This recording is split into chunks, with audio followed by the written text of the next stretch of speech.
It's been a while since our last upload, but that is for good reason. As you know, everything we showed previously was just a mimic, a facade. Now we've made everything for real.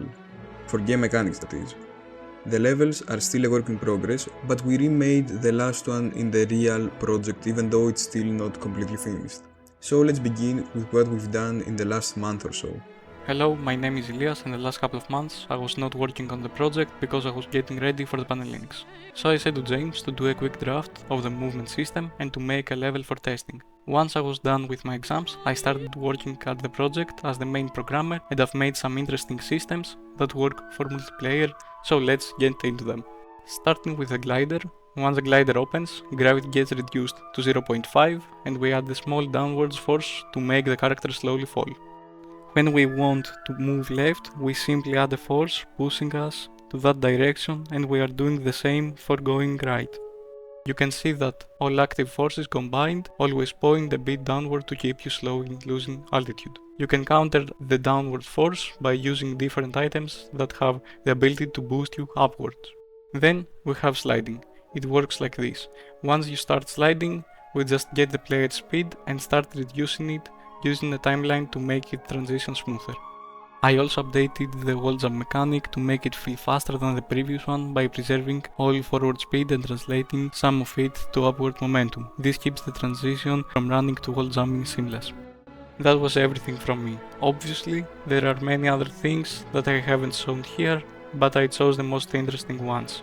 There are some pretty cool things going on with the camera, but this is a story for another time. See you! Thanks to Elias for explaining all the nerdy things for us. Now let's get to some fun things. Items, baby! So we added working items in the game Mario Kart style. You grab a NES cartridge that contains a random item in it. Currently, we made the classic box item from speedrunners. If you crash into it, you lose speed. A mine that does what you expect it to. A homing rocket that works 100% right. And my personal favorite so far, an air fan. The air fan gets placed looking backwards, blowing anyone that Okay, who wrote the script? Blowing anyone, okay. Anyhow, you get the point, it pushes players away.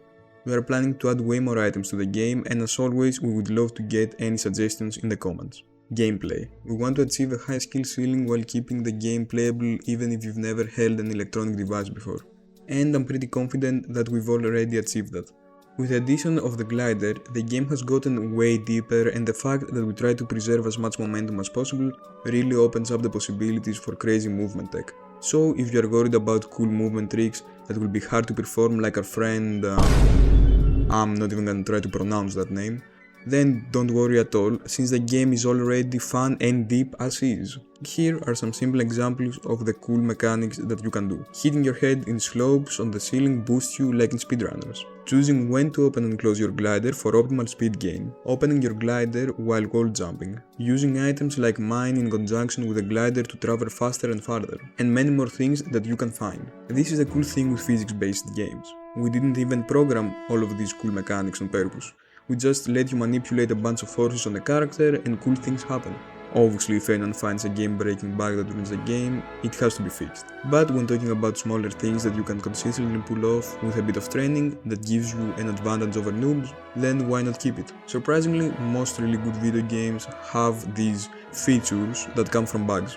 We obviously are planning to add way more things to the game in general, and you can see that the UI is coming along. We will try to upload way more now that we got all the boring stuff out of the way, and while Elias is working on the bots of the game for story and single player and I'm gonna be writing it, we are going to have many things to show you. So make sure you are subscribed and you've liked the video and all that stuff that YouTubers say, because it helps two nerds make games for you all.